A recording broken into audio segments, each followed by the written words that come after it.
jërëjëf mbokk yi ànd ak programme rajo Siggil Jigéen 106.5 FM te kàddu gi di bawoo ko fii ci ex-mairie bu Xombol ñu ngi leen di nuyu bu baax di leen jaajëfal ci taamu ngeen taamu programme rajo Siggil Jigéen di ànd ak ñun saa su nekk di leen ziare bu baax di leen jox seen wàccuwaay di ñaan sunu borom yàlla na nuyoo bi fekk leen ci jàmm. am mbégte bu baax nag tey di leen ànd ak yéen seen émission bi nga xam te ni mooy émission nay leer te ngeen ci daan ànd ak oustaz Ibrahima Mbaye di ngeen ànd ak moom ca kanam ci beneen émission incha allah tey nag ñu am mbégte dalal ki nga xamante ni moom moo di Medoune Samb nekk koo xam te ni aussi doomu Xombol la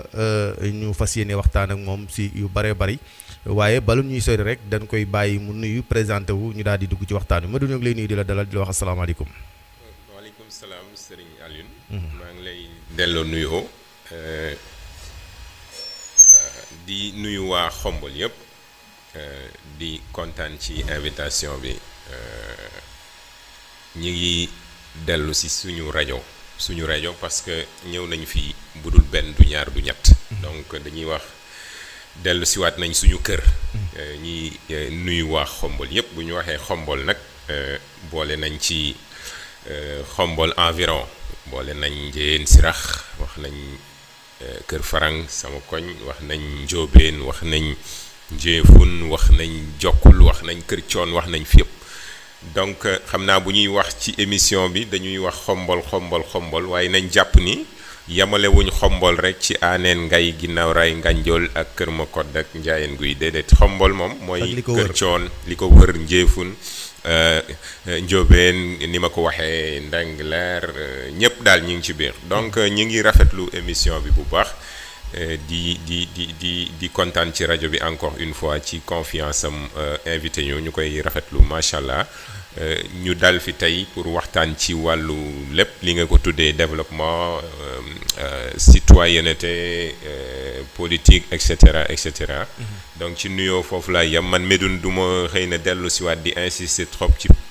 présentation nit ki parce que Xombol la dëkk donc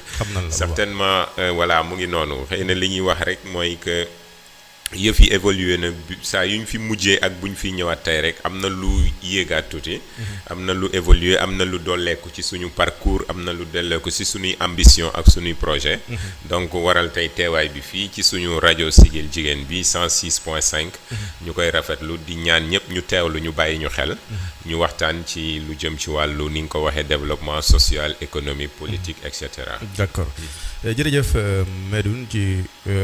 ni nga duggee macha allah am na solo comme ni nga ko waxee kenn dootul la laajte yaakaar naa Xombol ak li ko wër ndax itam doomu Xombol nga te ñëpp xam nañ la waaye di nga nu présenté li nga xam te ni moo di mouvement bi nga xam te ni si nga nekk ndax itam gis nañ ni temps yi yëpp wala boog ay lu bëgg a mat ay attaques yi nii ngeen di mane ay activité waaye tamit di ko def ci benn kuréel goo xam te ne benn mouvement boo xam te ne mouvement force patriotique muy amal ay activités yu am solo baax na nga présenté nu d'abord mouvement boobu. waaw merci Alioune ni nga ko waxee Xombol yëpp xamee ko noonu jamono yi yëpp ñu ngi yëngu dans le cadre d'un mouvement bu tudd force patriotique. force patriotique xëy na tur bi tubaabe na force patriotique bu ma koy tekki benn dama naan dooley mbooloo wala jëfandoo xàccandoo dóorandoo mën nañ ko tudde noonu donc ñu ngi ciy liggéey mat na léegi at daanaka ñu nekk ci ak ay ndawi Xombol ak ñoo xam Xombol lañ dëkk waaye ñi ngi Ndakaaru di daan seen doole force patriotique nag comme niñ ko tuddee mouvement citoyen ak politique la xëy na boo nee mouvement nga yor nit yi mën nañ xalaat ni cappaandaw ga di nga politique waaye ba ñu tegee ay jéego mouvement bi ba tey wax dëgg si yàlla defaguñ ci dara luy politique ñoo ngi mane ay mouvement ay activités sur le terrain ku wax ndaw wax développement tey ñu toog xalaat naka la ñu mën a bokke tey bay suñu waar ci wàllu développement Xombol wax naa fi sànq bu ma nee Xombol yamuma biir Xombol mouvement bi Xombol la juddoo ay ndawi Xombol ay doomi Xombol ñoo ko sos waaye mouvement bi dafa am ambition nekk mouvement national mouvement national mooy li ñu doore Xombol tey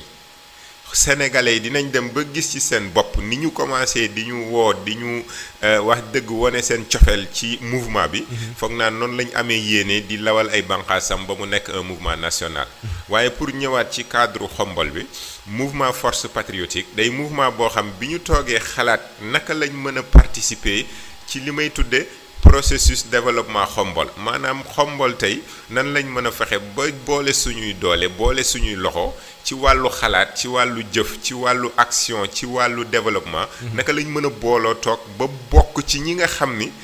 dinañ bay suñu waar wi nag mooy lan mooy xombol jëm kanam xombol nit ñi yàgg nañ jooytu xombol demul xombol nii xombol fi mu newoon 1960 fa la ne 1980 fa la ne l'an 2000 ba 2020 ñu ni kat déet xëy na sax tooguñu xaar ba mouvement bi judd ñu commencé wane suñu njàmbarteeg suñu jàpp ci xombol waaye tey dañoo teg loo xam ne nii tey war nañ cee mën a appuyer tey ba bokk ci lii suqali xombol ci wàllu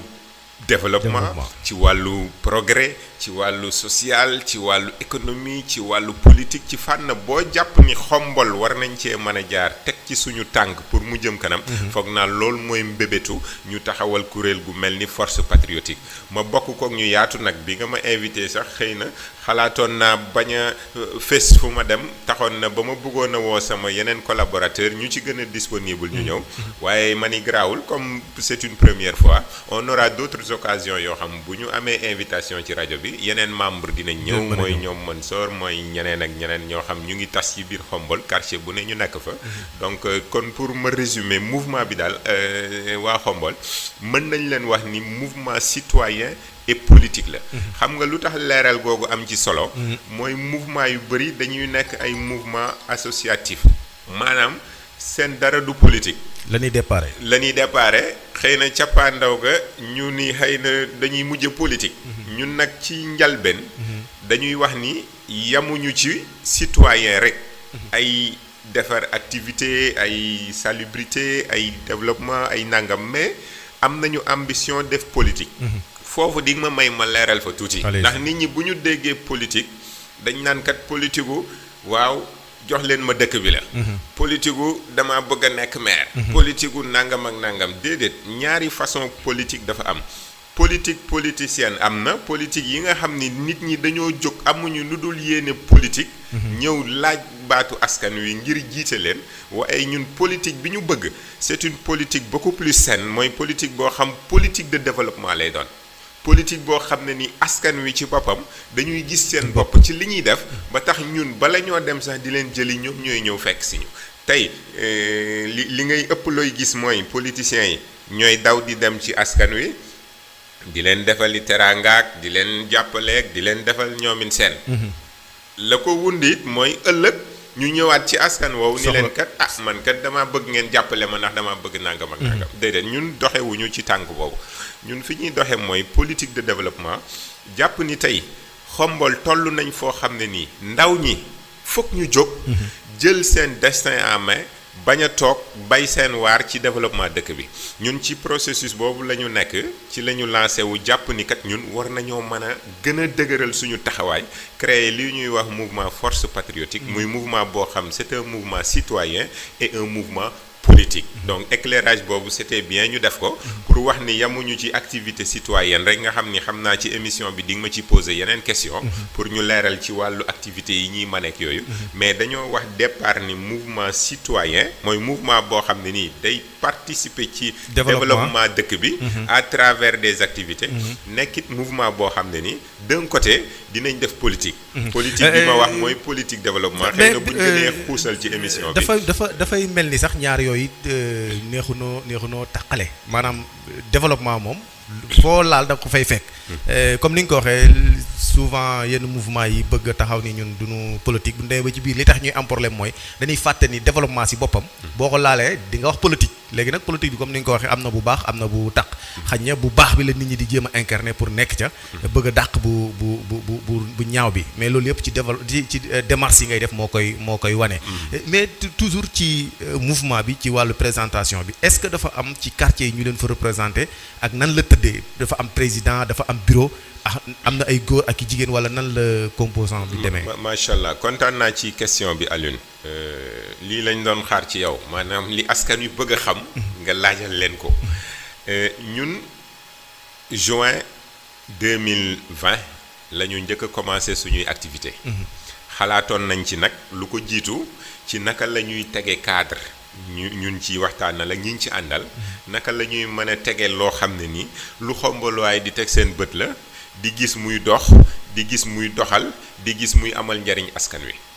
mais suñu activité dëgg sur le terrain ñoo ngi ko commencé juin 2020 ak activité don de masque ak don de gel nga xam ni jamono bii dund nañu fi ay guddi yu metti ci wàllu mbas mi ñu amoon ci ay jafe-jafe xombaluwaay xëy na yittewoo woon ay yenn affaires yi mu taxoon ay bonne volonté yu bari jóg ñun ci lañ suñu première activité ci lañ defoon don de masque ak don de gel pour taxawu aussi ni ñu ko manee xëy na suñu loxo matewut fépp waaye góorgóorlu nañ xëy na ba jàpp ci liggéey bi ci xeex bi defoon lu mel noonu defaat nañ fi ay yeneen activité yoo xam xëy na dinañ ci ñëw mais pour revenir ak sa question mouvement bi comme ni ma ko waxee juin ak tey juróomi weer la juróom benn weer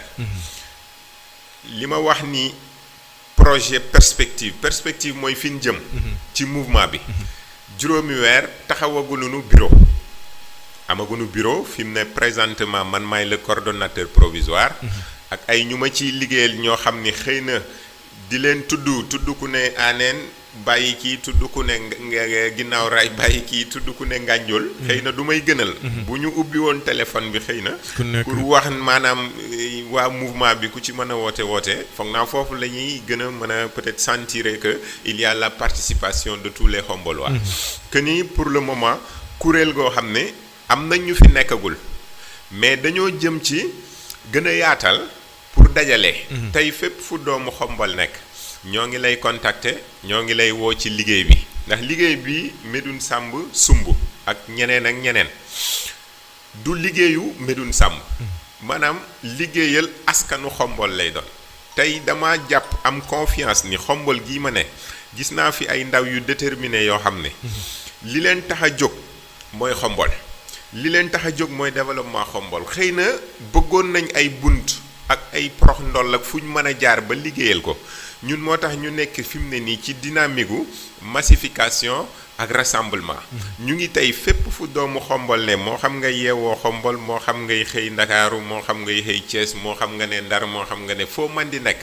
ñu ngi lay contacter ñu ngi waxtaan ak yow ñu ngi lay defal présentation projet social force patriotique que li ñu lu tax a jóg mooy participer au développement de Khombole à travers des activités citoyennes mais à travers aussi des activités politiques kon tey mën naa wax ni force patriotique mi ngi doxagul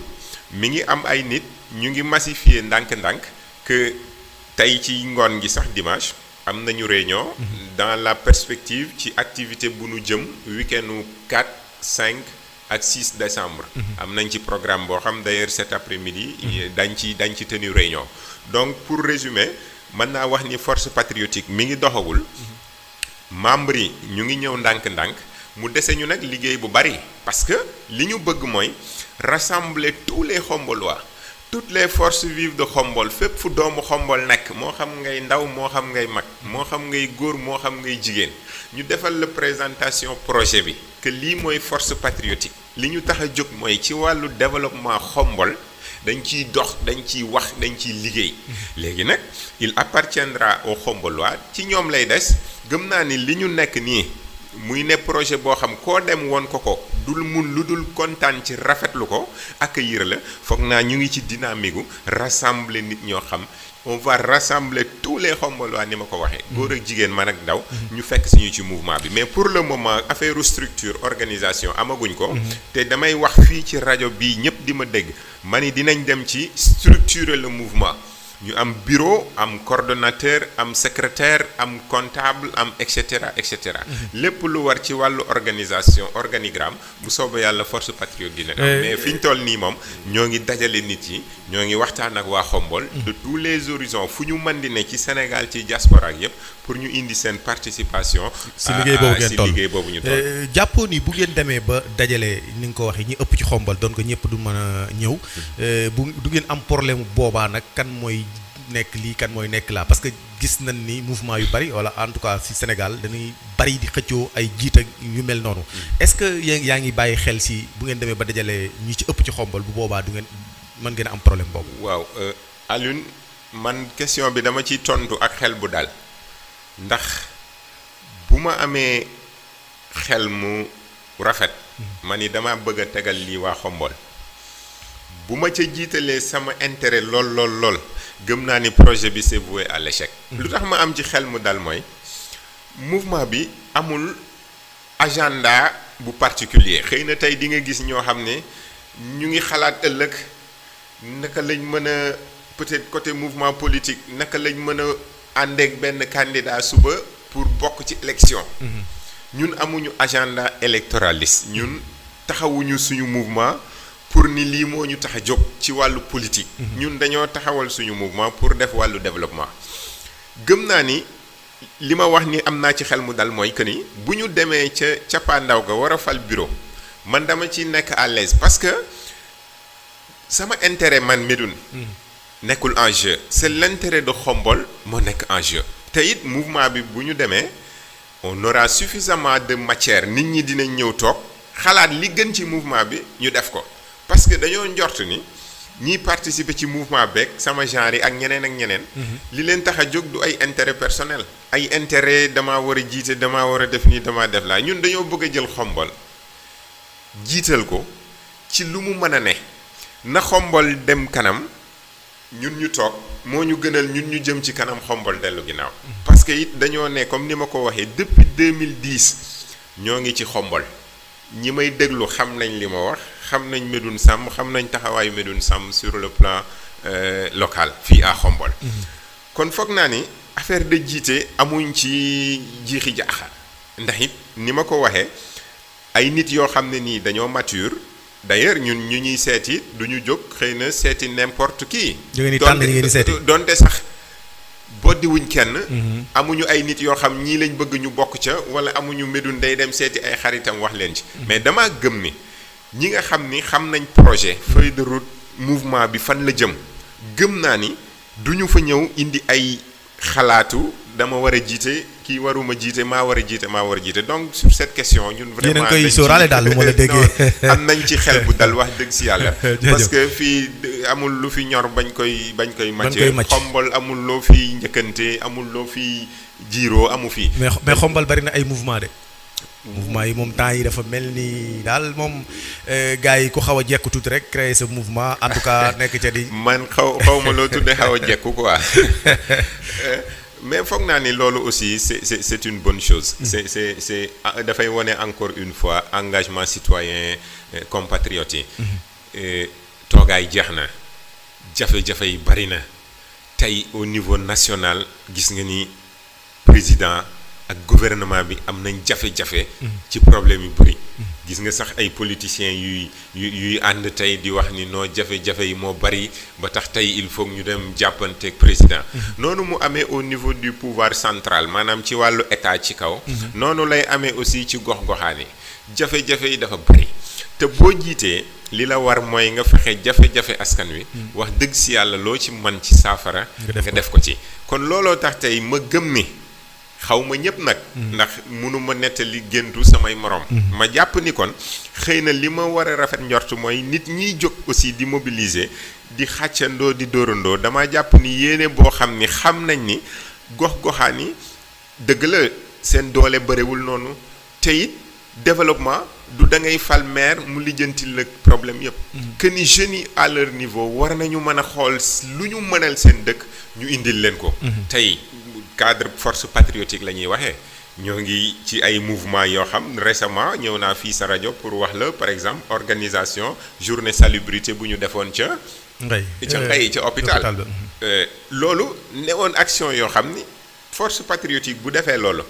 beneen mouvement nii bon vraiment dañuy jàppale étudiants yi defal leen formation ci nangam ak nangam. beneen mouvement jóg xool benn secteur d'activité mu ni wàllu sport nañ fexe xale yi ne Xombol bëgg a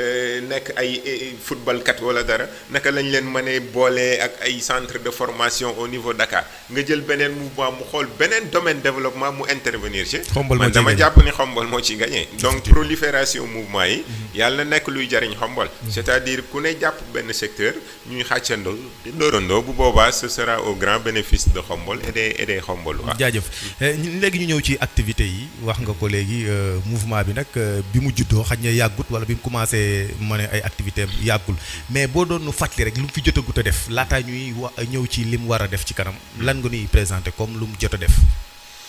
ak naka la ko defee. waaw foog naa ni ma ko waxee suñu première manifestation activité.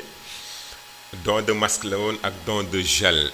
ci jamono mbas bi nga xam ni xëy na askan wi soxla woon nañ yittewoo nañu lu mel noonu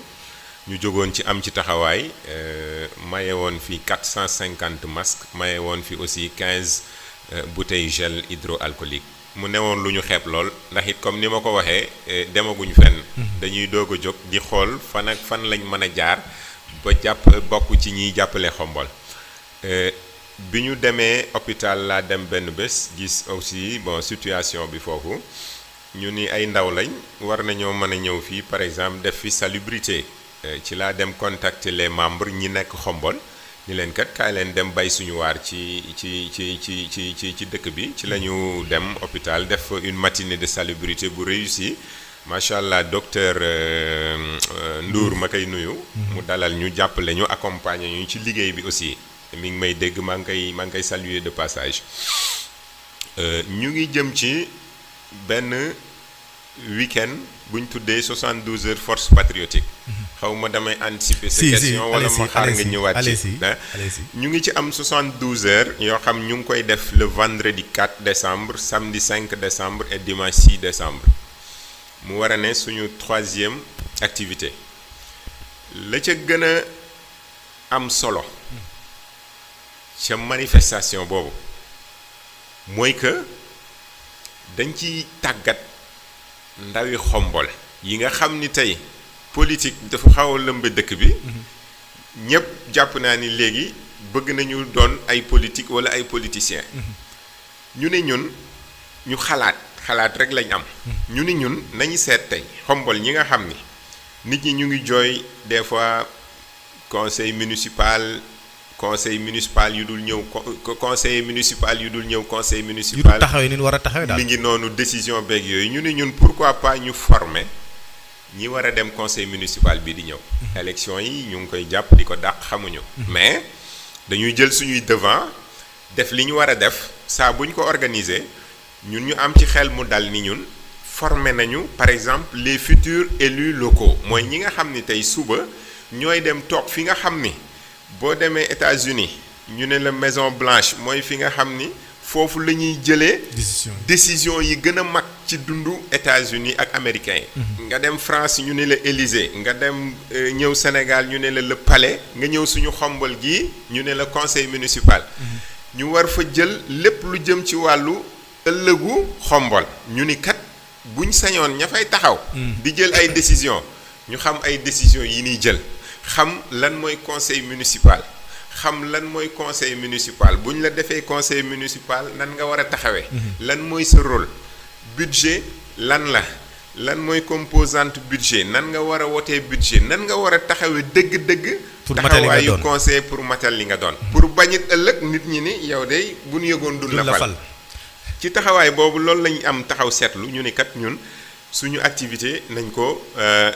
focus foofu nañ dem vraiment jël les jeunes de Xombol te ñu ngi profité ci sa antenne encore une fois nga xam ni on va travailler en collaboration avec vous fexe ba tey ñi ñuy dégg ñu jàllale message bi que ni week-end le samedi 5 décembre ñu ngi jëm ci séminaire de formation de la jeunesse de Xombol en budget affaire décentralisation mais formation bi baa du yem ci mouvement bi rek waa déedéet loolu question bu rafet la déjà parce que damay bañ ñu dégg comme ñu ngi doon wax mouvement ñu jàpp ni ñoom waaw ñooy former mouvement bi ay dong nitam la déedéet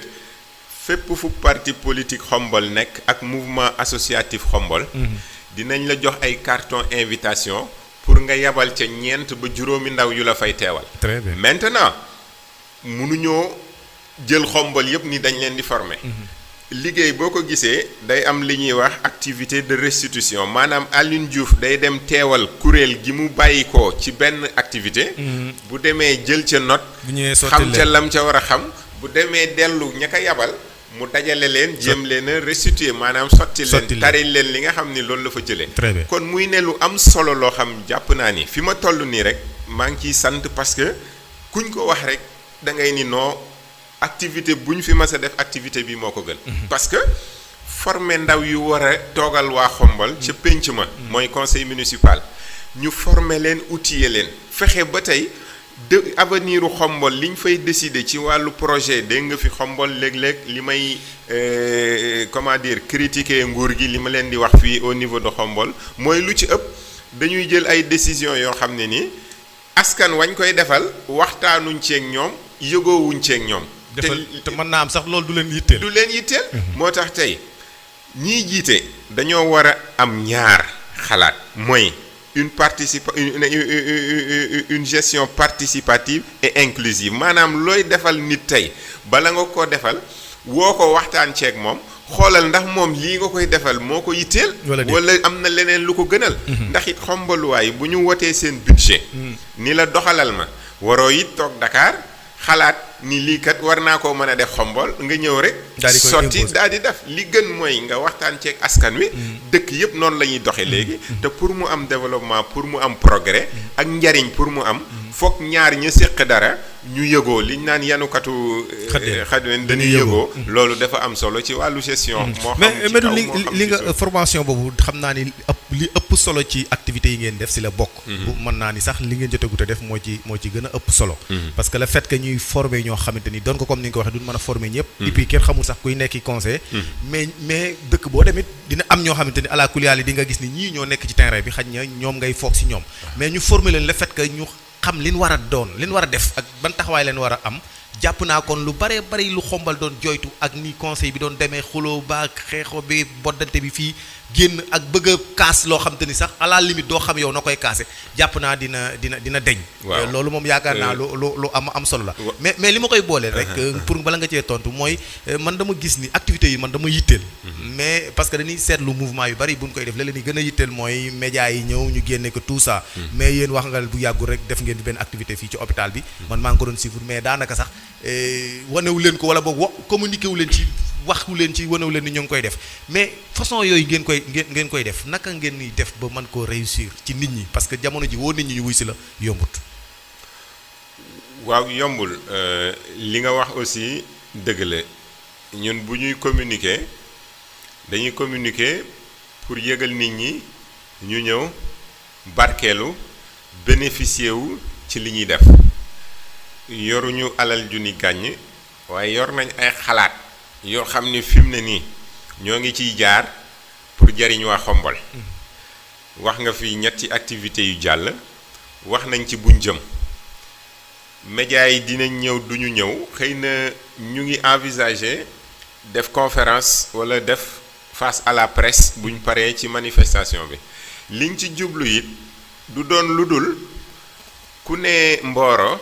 ku ne Tamba tey bu ko gisoon ci télé nationale wala télé boo xam dafa wër àdduna ngër këpp li tax ñu ko nar a def mooy ndaw ba ne Tamba inspiré wu ci exemple yi ndawi xombol ndaw ba ne Ndar xool ni kat waa xombol lii ñu def ñun war nañ koo mën a def Ndar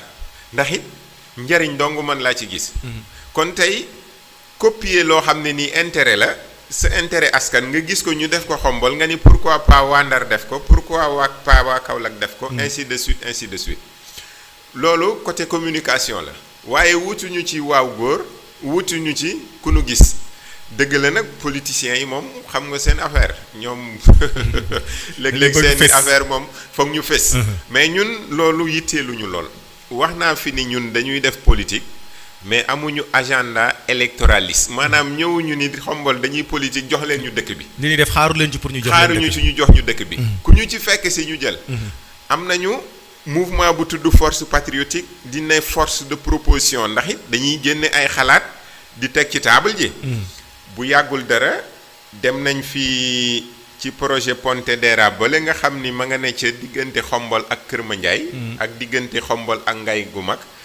mu am foofu ay hectares yoo xam ne ni commune xombol lañ ko jagleel pour ñu def fa ay projet et cetera et cetera. ñu dem def fa visite am lu ñu fa jàngat am lu ñu fa bind ci këyit pour jébbal ko mairie xombol daan ni projet bu toll ni du yoon tey mu taxaw doxul te mu mënoon a jariñ xombol. jariñ xombol ci wàllu emploi ndax emploi kenn du ko xeeb. boo fa jëloon fukki nit ak juróom ñuy yëngu ci tool yi jël fa fukki nit ak juróom ñuy yëngu ci wàllu poulailler ya fa ne jël fa ay gardien jël fa ay nangam ak nangam bu dee juróom fukki emploi sax liggéey nga ko xombol waxuma la nag projet boobu bu doxee njëriñ gi mu war a jëriñ xombol ci wàllu économie locale ndax tey xombol dañuy dem nduggi Thiès nduggi Ndula nduggi Mboro te ñu am loo xam ne nii waroon nañ suñu marché bi waa Mboro waa Bambey waa Thiès ñooy ñëw xombol di ndugg di yóbbu loolu benn la rek ci projet yi nga xam ni ñun wax nañ ko proposé ko waa mairie ñiy jiite tey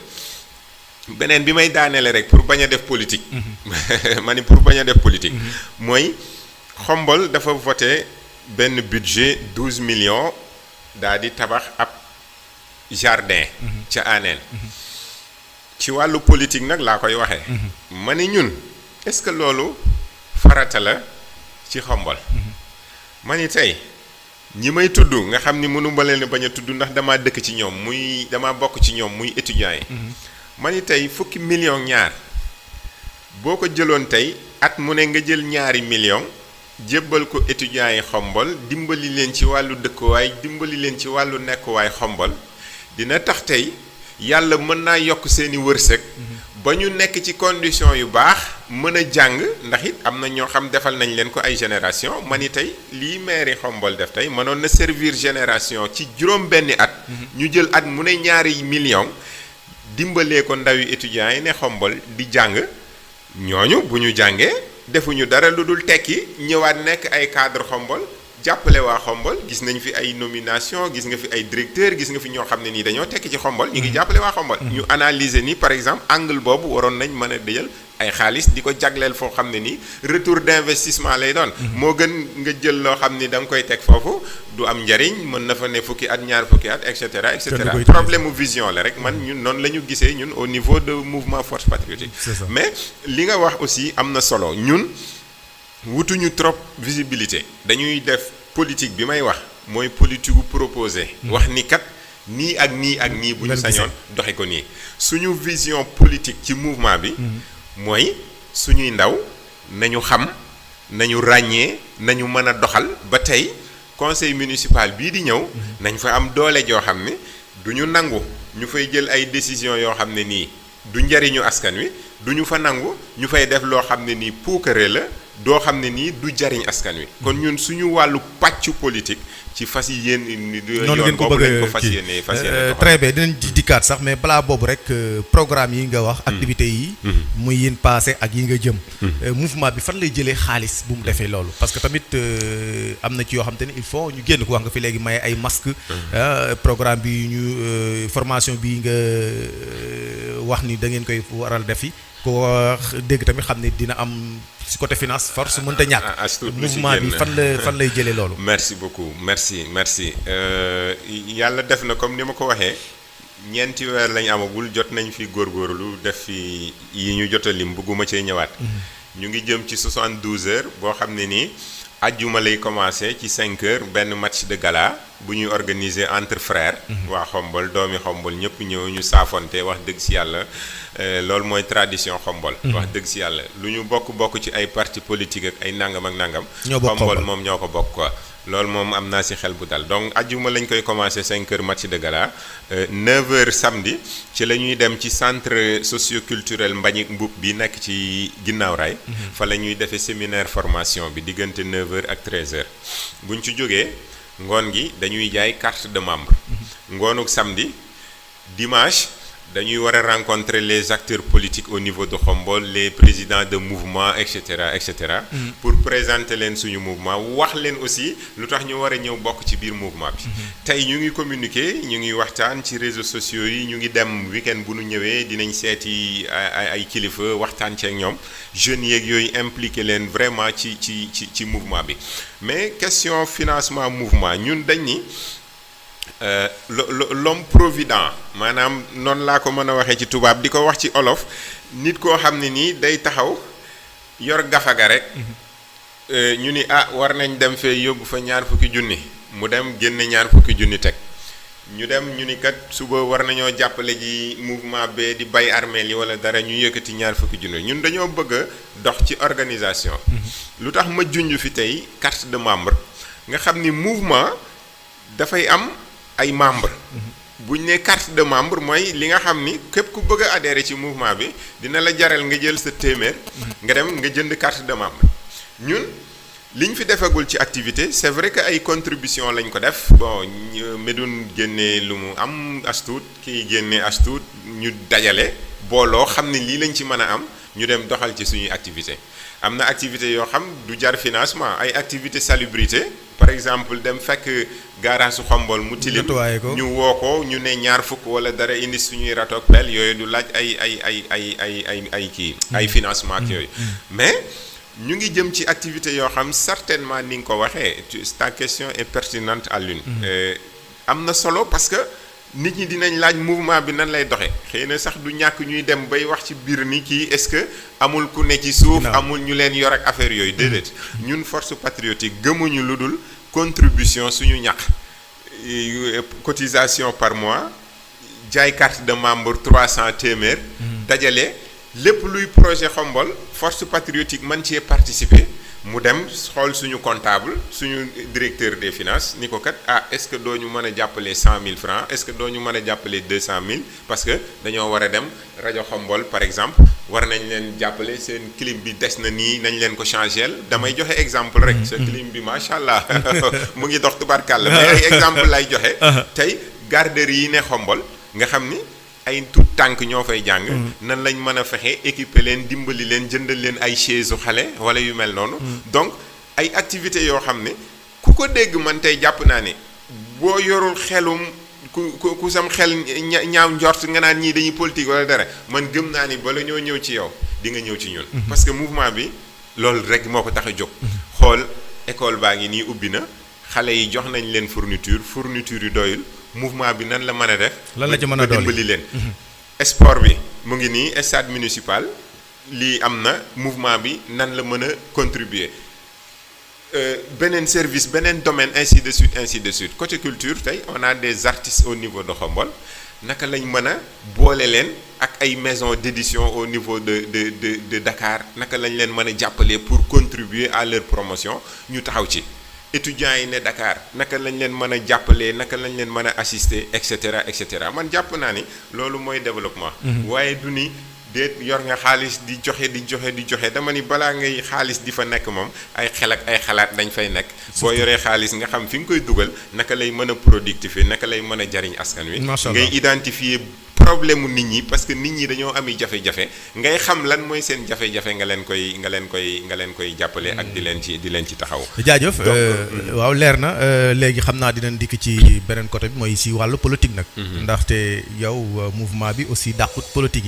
yi. comme ni ñu koy gisee parfois di nga dégg mouvement boo xam te ni danaan laalewu dara ci politique mais en réalité la muy def doo ci mën a génn politique ndax politique ak développement dañoo xaw a lëkkaloo yéen le fait que ngeen jóg rek teel a comprendre loolu daal di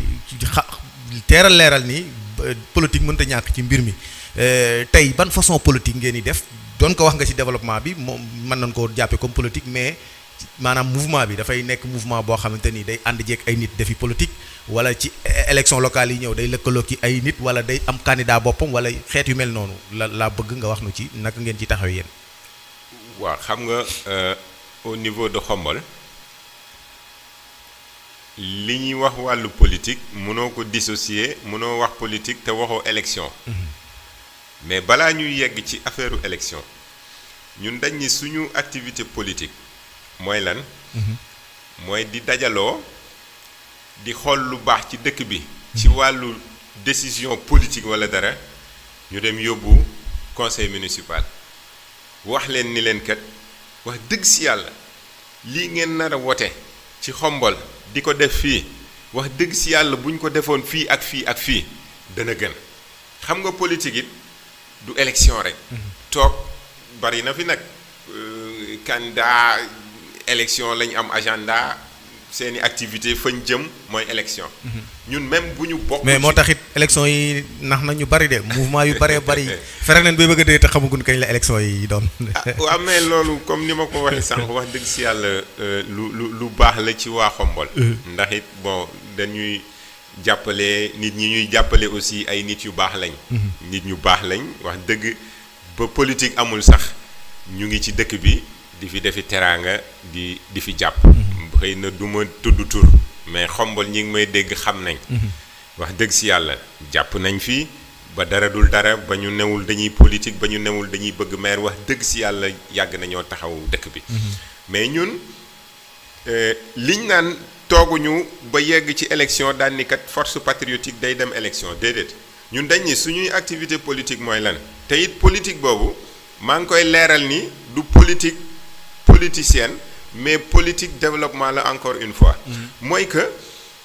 li nga xam ni wax naa ko ci wàllu conseil municipal force patriotique moom bu soobee yàlla suñu ambition ci le court terme mooy loo xam ne nii wéralaguñ ko à 100% mooy force patriotique moom conseil municipal bii di ñëw moom bu soobee yàlla dina ci am ay ndaw yu ca taxaw dina ci taq rib si naka si moom mu présenté liste wala mu dem ànd jeeg waaw ay liste xëy na man nag du ma gaawtu di wax ndax it ak kuréel gu ma bokk ak ay nawle la ñuy waxtaanaguñ ba tënk ci wàllu ndax dañuy dem élection wala duñ dem élection mais li ma gëm mooy mais dàqu leen a dem élection non dàqu leen ko mënuñu ko dàq mënuñu ko dàq parce que Alioune aussi li ma fi wax ci wàllu projet ma ànd ko ñi ma ci war a liggéeyal war ngaa xam ni bu ñu taxawee di def politique dem wax waa Xombol suñu programme wax waa Xombol li ñu namm ci dëkk bi gëm naa ni waa Xombol duñ ñu bañal dara ma koy wax nag en toute modestie pour wax ni ñëpp xam nañu ci dëkk bi xam nañ ni dëkk du alal la ko yor rek xaalis ak yenn affaires yi waaye compétence ak bëgg dëkk ba ak def désintéressé maanaam def loo xam ne ni xaaroo ci ñu jox la dëkk bi kon yooyu xëy na mën naa dalal suñu xel ni ñun bu ñu demee jàkkaarloo waa Xombol wax leen suñu programme parce que politique it man li ma gis dafay am programme wax ay ambition nga wax par exemple secteur éducation am vision yow lii nga ci war a def am vision ñi ni Xombol am na jafe-jafe ndox yow boo laajee dëkk bi lan nga ciy def ñi ni wàllu salubrité Xombol ñëpp ñu ngi jooytu affaire mbalit nga ni yow sa programme lan la ci wàllu mbalit ñi ni wàllu par exemple secteur informel ñi may gën a insister Alioune mu metti ma lool mooy ñi nga xam ni dañ leen fàtte mooy le secteur informel à Xombol man dama leen di tudde les oubliés mooy ñi nga xam ni tey ñoo yor dépense yi ci Xombol di xëy wàcc am dara joxe dépense xëyaat demaat seeni béréb liggéeykaay duma la poser question yaay journaliste yaa may poser mais ndax gis nga tey loo xam ni maire yi wala communauté bi jël na ko teg seen loxo ci wàllu ndimbal wala ci wàllu aide wala fan la leen féete man ma koy jooytu di leen waxal tey nekkal leen seen avocat ñu ni ñun tey bu ñu xoolee programme yooyu yëpp ak projet yi Alioune secteur informel à Xombol xëy na bëgguma anticiper di wax loo xam xëy na mën nañ ma ko sàcc ci wàllu programme ma ni tey lu tax municipalité du fexe secteur informel ñi fi ne ñu recenser leen moo xam menuisier métallique yi moo xam menuisier bois yi moo xam vulcanisateur yi ñu fexe accompagner leen tey ñu formaliser seen business maanaam wutal leen ay kayit dootuñu tiit ci wàllu assurance ba pare dinañ am kayit yu wóor yoo xam ni tey buñ ne woon ab marché ngi nii kan moo ko war a gagné ku ne ñëw taxaw indi sa kayitu entreprise wala dara mais kon tey ma jàpp ni Alioune dañoo am ñu fàtte ma ni tey nag damay nekk seen avocat tey mouvement bi ci yooyu lay dox. xool ci programme xool ci ay projet fexe tey ba dem teg ci loxo askan wi loo xam ni gëm naa ni bu ngeen nee mën nañ leen a wóolu de. ñu wóolu leen ci lu ma jàpp parce que vision la yaa ko wax léegi. boo bëggee jiite dëkk aussi da ngay teg dara ci loxo nit ñi. mooy yow da ngaa bëgg a nekk maire wala sa équipe dafa bëgg a ñëw mais lan ngay proposer. yow lu tax nga bëgg a nekk maire yow boo nekkee maire jafe-jafe Xombol lan la parce que Xomboluwaay mooy lan nekk maire du xëy bureau ba dem toog. mooy askan wi. mooy jaaykat yi ci garage ba mooy ñi jakarta yi mooy secteur informel mooy élèves yi mooy salubrité mooy mbalit loolu mooy gestion municipale. mais nag ku jóg nga ni da nga bëgg a ne candidat da nga bëgg a yor dëkk bi te amoo benn programme bu leer yow waxoo tey wàllu jàng foo ko bëgg a yóbbu nan ngay organiser éducation bi au niveau de Xombol nan ngay dimbalee le secteur informel marché bi nan ngay fexe ba tey suñu yaay yi fay xëy ak suñu papa yi yor ay cantine seeni revenu li ñuy am ci bés noo mënee fexe mu yokku et cetera nga teg ay projet yoo xam ne nii kat yow dinañ xam ni boo jëlee Xombol wax dëgg si yàlla di nga ko jële fii ni waa Xombol ma leen jëlee fii fële laa leen bëgg a jëmale moo tax ñun ñu am ci xel mu dal ni buñ ca tollee ci wàllu politique dinañ defar suñu programme ci domaine bu ne éducation santé secteur informel économie locale sport culture ñu ne kat ñun lii ak lii ci wàllu culture lii ak lii lañ bëgg a defal Xombol wut aussi am yéene bi am pas-pas bi ak gëm-gëm ak fullaay doxal ko ba nga xam ni population xomboloise yi ñoom dinañ ci gis seen mais su ma la déggee day mel ni yow d'accord ak maire bi fi nekk ci wàllu doxalinam ci dëkk bi parce que jël nga fi ñaari mbir yoo xamante ni ñaawlu nga maanaam nan ko doxee est-ce que loolu day tekki ni rek yow ni ni doxali dëkk bi yow ànduloo ci wala nan nga ko gisee. waaw ñoom ñu ngi may dégg parce que man li ma wax xaaruma force patriotique juddu ma soog a intéressé wu ci dëkk bi.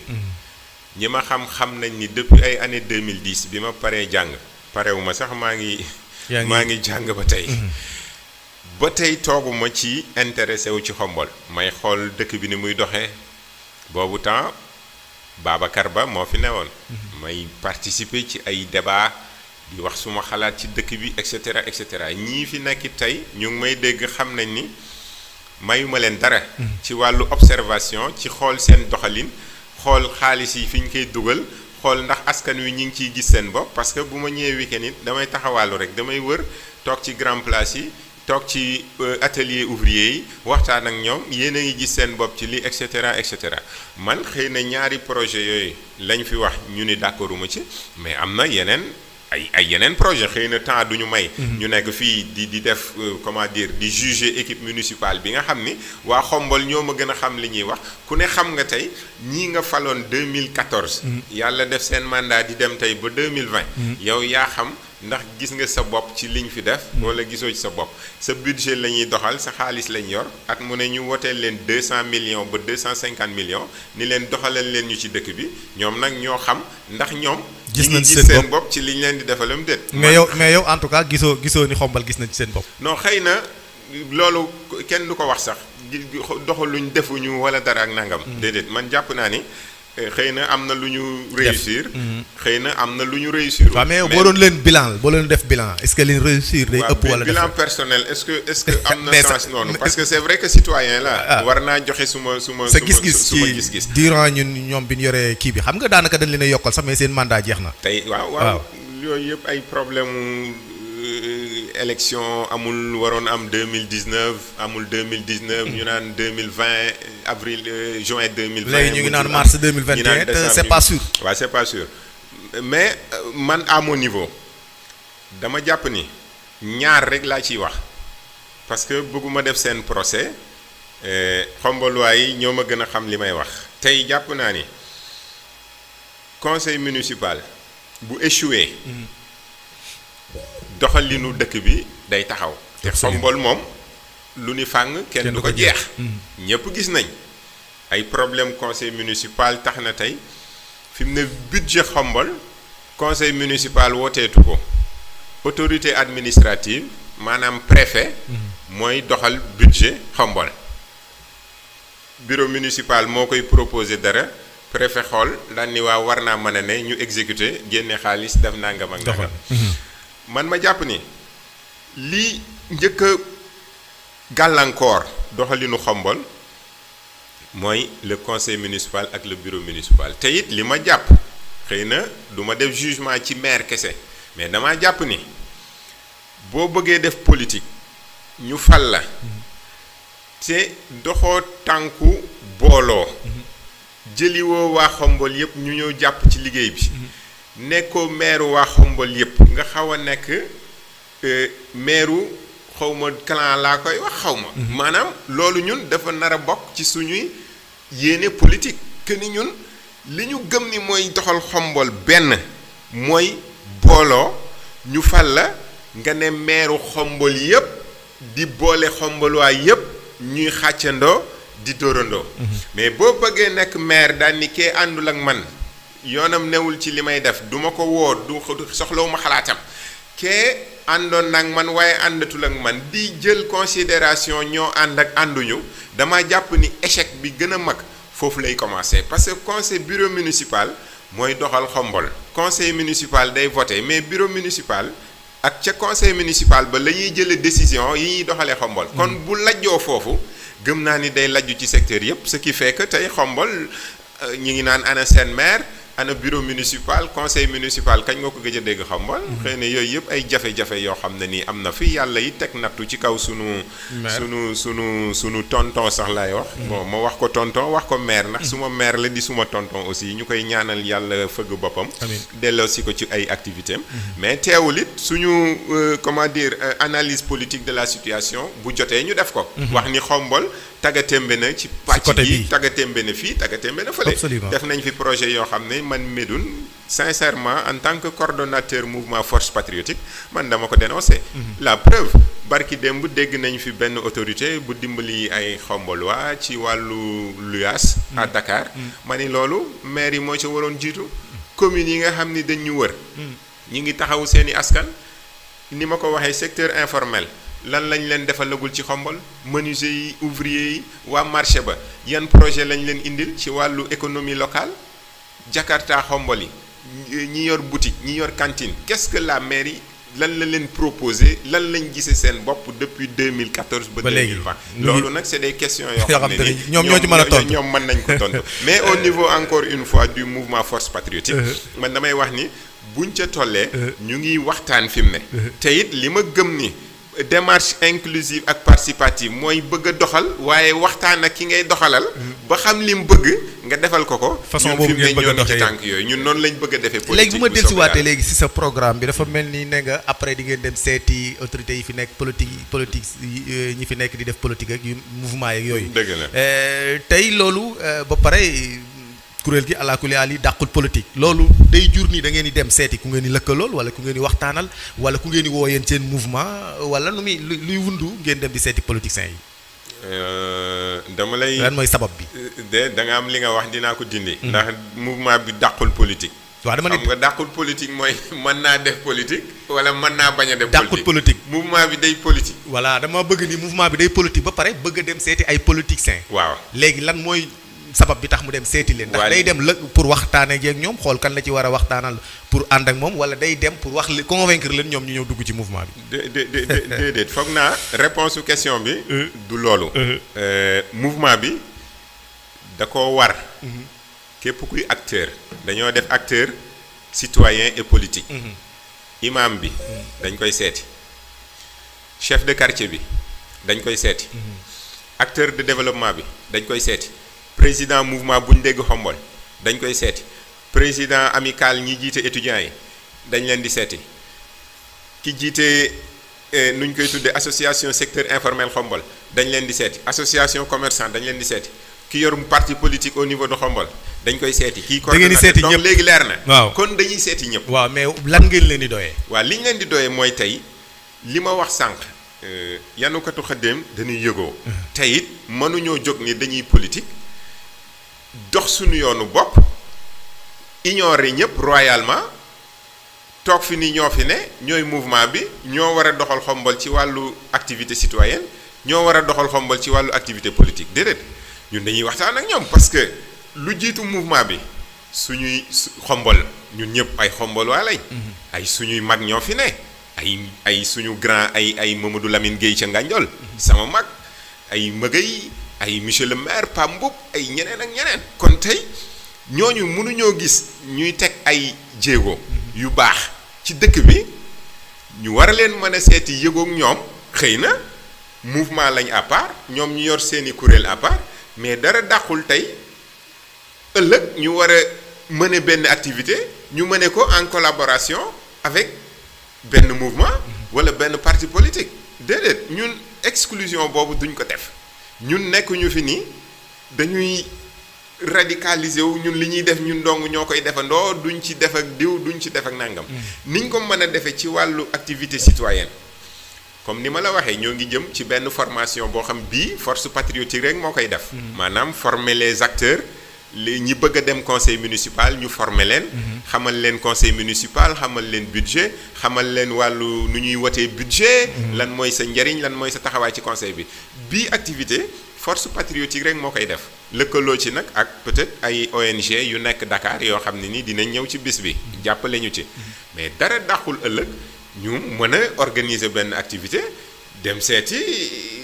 benn président mouvement parce que it xelu ñaar. moo gën benn. l'union fait la force. pourquoi pas ñu dem Alioune yor na kuréelam fee ca Touba Toul ma lay gis di la suivre aussi. si réseau yi ngay mën ay activité pourquoi pas ñu ni on fait une activité commune ñu ne mouvement Alioune Diouf. demain ñu dem Nganjol seeti waa Nganjol am na mouvement bu fa ne ñu ne leen mouvement bi tey naka lañ mën a àndi liggéey lii pour Xombol. donc mouvement bi amul frontière. parce que. lu tax ma ni la amul frontière mooy ñi ñuy dem seeti on va les faire intégrer dans le mouvement dinañ ñëw bokk ci mouvement bi dinañ ci jàpp. mais toujours est-il que bu ñu demee ba ku war a jël sa décision nga jël sa décision mais mouvement bi mouvement Xombol yëpp la. mouvement Xombol daal da ngeen a bëgg a wane ni vraiment da ngeen a yaatal mbir mi newu leen fi pour. non gëmu leen ni mouvement bi dafay contre ñëpp day dàq. di kenn amul gis-gis. en tout cas voilà léegi leer na Alioune ma bëgg a wax ni. ñun nangu ko ak ñu bañ ko. ñun Xombol moo ñu tax a jóg. amuñu agenda électoraliste. naan non ñun élection lañ bëgg a dem. bu ñu waxee kii duñu ànd ak moom. nañ dem seeti kii déedéet. am na solo macha allah ku fi teg lu jëmale Xombol kanam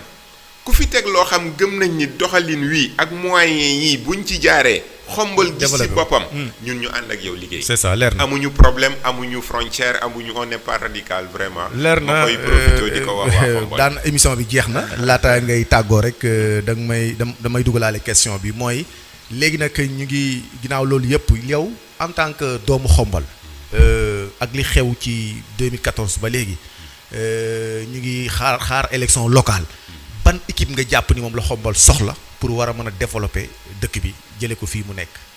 yan composant la war a nekk yan façon nit la war a nekk ban conseil lan soxla fi mu toll nii.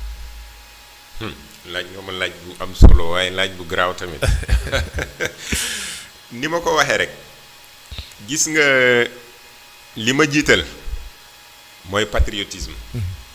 sama mouvement nag force patriotique la tudd kon bu ma tuddee patriotisme gars yi nii damay ràcc jëmale sama kanam. mais patriotisme mooy ku gëm dëkkam ku gëm réewam ku gëm fa mu ne. ma ni loolu moo war a jiitu ci yorinu Xombol koo xam ne nii bu intérêt dëkk bi taxawee mu bàyyi intérêt personnel am taxawal intérêt dëkk bi koo xam ne nii vision mooy développement. dañuy critiquer tey nañ na ma farandoo Macky Sall yi baal nag. du politique sax du dara. dañuy Macky dafa waxoon par exemple moom day def la patrie avant le parti. maanaam réew mi lay jiital. partiem ñu dem di gis ba askan wi lu ci bëri di wax ni moom la mu waxoon ay kàddoom waroon na ndax fi mu ne li ñu gis mooy partiem la jiital dëkk bi. ñu ni ñun kuy doxee noonu doo yóbbu Xombol fu sori. kuy jàpp ni kii moo ma jàppale woon. tey bu ma gañee moom laay àndal gouverner. yaa ngi juum na la Xombol waay bàyyi xel. gis nga gestion clanique man ak samay nit. ñooy gérer te loolu maa ngi koy regretter mi ngi commencé am xombol. waaw mais loolu laa bëggoon a wax nii sax ñuy def ay clan. parce que est-ce que lajjunu loolu la fait que tey jii da ngay wax mouvement sangam mouvement diw maanaam dañoo personnaliser li nga xam te ni moo di le candidature mouvement yeeg yooyu kenn nit rek ngay dégg ñu koy wax. alors que te affaire conseil yaakaar naa équipe la. mooy li ma wax tey jii xombal est-ce que nëwut di commencer rater loolu parce que moment yi bu ñu nekkoon ci dynamique gu xool doomu xombol yi nga xam te ni mate nañ ko ñuy xool naka lañ leen lëkkale pour ba am benn conseil boo xam te ni conseil bu pare la bu dynamique la pour taxaw xombal mais tey jii ay clan rek nga fi gis. ay mouvement sanga mouvement demba waaw xam nga mouvement it Alioune. ça veut pas dire que. ñooy taxawu liste ñooy taxawu liste. am na loo xam ne nii kenn mënu ko fiy jëlee. maanaam Alioune ni moom Médoune lay bokkal liggéey. diw nii. diw lay bokkal liggéey diw lay bokkal liggéey loolu moom yaakaar naa ni du fi mën a ñàkk ndax boo xoolee Sénégal ni muy doxee sax nga xam ni gis nga ni ñu yore ay parti politique ak ñaata parti politique moo fi ne ñaata mouvement ñaata association mais li am solo mooy ngir yàlla équipe bi war a toog conseil municipal nay bàyyi xel loolu nay bàyyi xel tey bu ñu xasee fal parti dafa war a jeex ca conseil municipal parti diw lañ fal xombol diw moo fa gañee xam nga loolu dañ koy wax PDS a gañee PS a gañee nangam ak nangam mais buñ la gañee ca nga war a simmi sa yére parti ba pare nag sol yére askan wi mooy yére dëkk bi nga ni kat xombol la ma fal samay nit ñoo ma fal waaye kee la bëggoon faluwut waaye boo nekkee maire da ngay nekk maire am di doxal une démarche inclusive et participative woo ñëpp ci liggéey bi ñañu gañee ña bëggul woon nga gañe nangam li ñu ratee xombol man li ma seetlu mooy dafay commencer am clan man kii laa àndal kee laay dem te nag loolu c'est une question bu ñu war a résoudre nañ bàyyi loolu clan B clan B loolu day tax ñu ñuy fal ëllëg it bu ñu demee toog ca conseil municipal ba doxalinu clan rek lañ koy doxee ñi nga àndaloon ngay ñëw jël teg sa wet ngeen di décider ngeen di doxal ñeneen ñi toog ne bokkuñu ci boo leen beddee ñoom it ñu commencé sànni xeer te loolu c'est pas dans l'intérêt de xombal loolu du jariñ askan wi foog na li am solo mooy bu ñu booloo jàppante xam ni xombal moo ñu ñor te waa xombal rek ko mën a defar toll ci defar xombal bu ñu ko ratee ñu ngi wàcc suñu yoon nañu jàppante bañ a bàyyi te ñu bàyyi parloo yi te ñu am esprit de développement pour xombol ku ne foo toog na nga fa jóge tamit toogaay bi xombol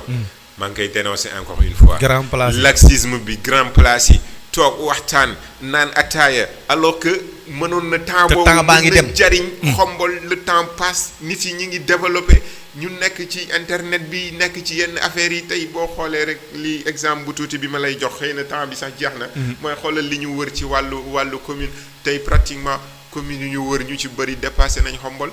raw nañ ñu tuuti xëy na nag am na ay facteurs yu koy déterminer xëy na dëkk yooyu am nañ ñoom ñun lu ñu amul ci wàllu ressource ak yooyu mais dama ni mais temps bi gars yi dinaa ne ataaya dañ ko war a xalaatee non nañ koy xalaatee nañuy ñëw di participer ci mouvement yi nañuy bokk ci association yi nañu jóg mobiliser wu pour xombol et les xombolois may wax ni par exemple xombol ñi ngi jëm ci élection yi kenn xamul kañ la na xale yi jóg yow ànd ci parce que bañ a toog ñuy dem ñoo xam ne nii kenn xalaatul woon suba ni mën nañoo toog di décider pour xombol parce que ñoom ñoo toog xoole ba tax tey li ma naan la nature a horreur du vide boo demut fa nga war a dem keneen jóge bàyyi àndam ñëw toog sa ànd bu boobaa nag nga toog nekkati 5 ans encore naan non dëkk bi nii dëkk bi naa man nag dama ciy profité encore nga may nga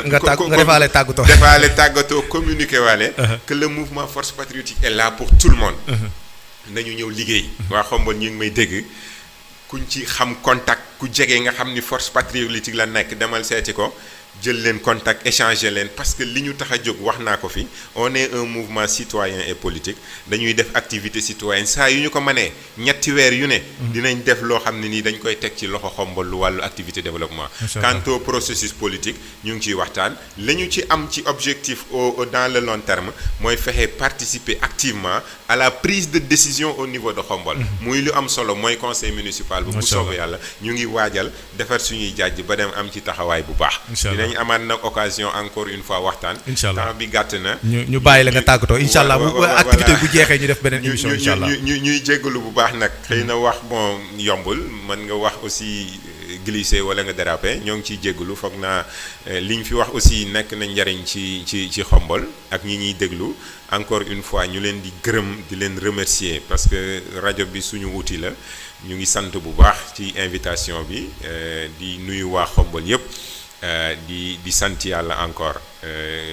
lu ñu fi wax lu dëng rek suñu njuumte la waaye lépp loo xam ne ni njariñ la yàlla na ko yàlla tur ci askanu Xombol ak li ko wër tur ko ci askanu Sénégal yàlla defal jàmm ñëpp aussi ñu am yéene teewaat fi saa yoo leen ñu soxlaa rek encore une fois on sera disponible pour parler au Xombol waa waxu développement parce que loolu rek la ñu am amuñu beneen préoccupation bu dul liggéey suñu bopp ak liggéeyal pour Xombol et pour le développement de Xombol macha allah ñoo ngi nuyu ñëpp di gërëm ñëpp merci beaucoup. merci Madoune Sambou nekk coordonnateur mouvement bi nga xamante ni mooy force patriotique ñu dalaloon ko tey seen émission nay leer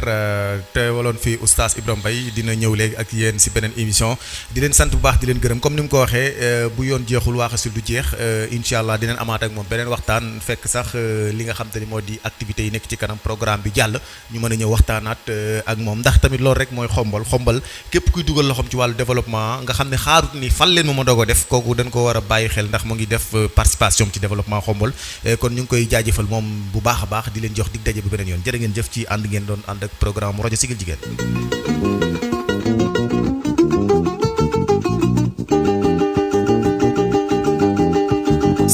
FM 106.5 FM